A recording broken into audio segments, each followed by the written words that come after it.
네, 제가 일부에서 그 전문 패널들 모시고 그 토론하면서 이동욱 헌재소장 후보자 어떻게 됩니까? 어디 가서 지금 뭐 하고 있습니까? 이렇게 질문을 드렸더니 이미 예. 끝난 얘기입니다. 이렇게 답변을 하셨어요. 그래서 예. 제가 더 이상 안 물어보겠습니다 했거든요. 예.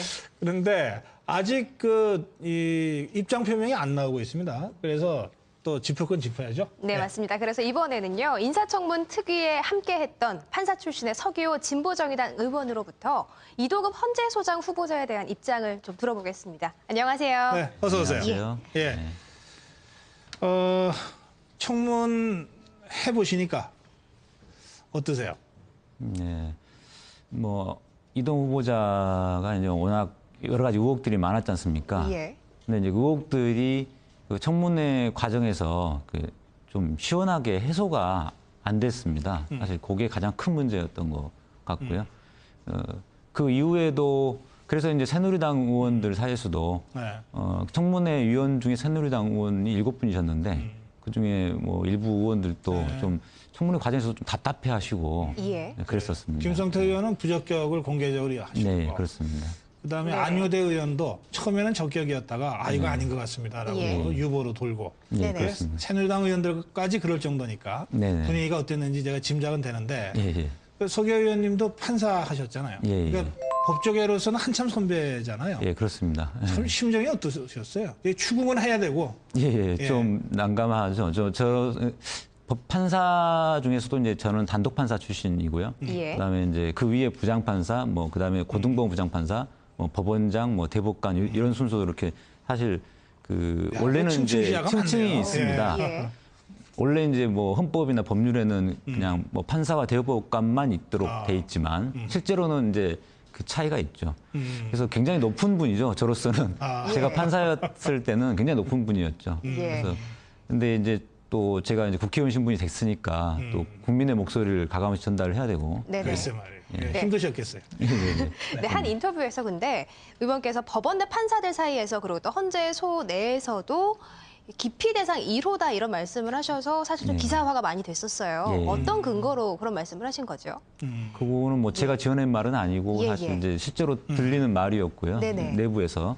그리고 또 중앙일보나 뭐 동아일보 기사에도 사설이나 여기서도 상당히 인용됐던 표현들입니다. 예, 예. 그러니까 실제로 그러니까 왜 기피를 그러면 했냐면은 청문회 과정에서 보였듯이 이렇게 이동 후보자가 네네. 어떤 뭔가 존경받는 리더로서 그런 모습보다는 자꾸 그 아랫사람에게 뭐 좀 문제가 되는 건 떠넘기고 또 고압적인 약간 그런 약간 태도랄까? 고압적이고 권위적이고 그다음에 이제 자기가 챙길 거는 또 확실하게 챙기는 예를 들어서 그 저 책 같은 경우에 연구관들이 같이 만든 책인데 그거를 이제 자기가 혼자 단독으로 펴낸 것처럼 이렇게 예, 예.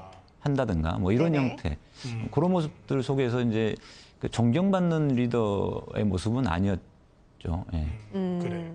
그 예. 아까 새누리당 의원들의 태도도 이렇다라고 전해주셨는데 지금 국회 분위기는 어떻습니까? 이 문제 1차 청문보고서 채택이 무산됐기 때문에 본회의의 상정 자체가 지금 안 된 상태인데 예. 새누리당에서 이거 다시 뭐 좀 추진할 가능성이 있습니까?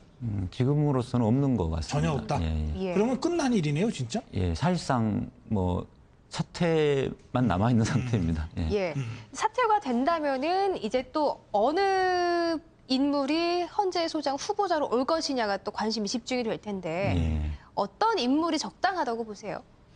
그러니까 우선은 예. 도덕성이나 예, 이런 개인 비리 같은 게 좀 없애야 될 것 같고요. 예.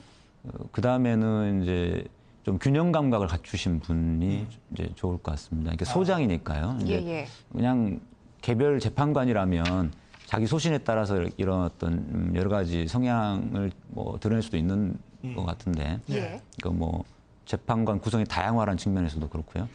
그런데 소장이시니까 아무래도 균형 감각을 좀 갖춘 분이 좀 필요하지 않을까 싶습니다. 네.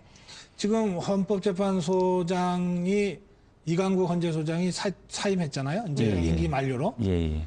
근데 후보자가 지금 이런 상태인데, 그럼 이제 좀 공백이 불가피해졌습니다. 이미 이제 공백 상태가 기간이죠. 이제 예. 시작돼 버렸는데, 하루라도 빨리 메꾸기 위해서는, 이분이 용퇴를 하든지 아니면은 이명박 대통령이 뭐 지명 철회를 해서 다시 빨리 임명을 해야 된다는 의견도 있고 그렇습니다. 이렇게 되는데 뭐 물러나는 대통령이 뭘 또 하려고 그러냐.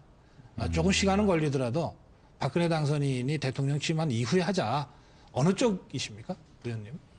그 원칙대로 하자면은 헌법재판소의 공백을 최소화하는 게 바람직할 것 같습니다. 그래요? 예. 그렇게 되는데 이제 뭐 박근혜 당선자가 나중에 취임한 이후에 하자고 하는 의견들은 아무래도 어떤 정치적인 고려하에서 나오는 이야기 같고요.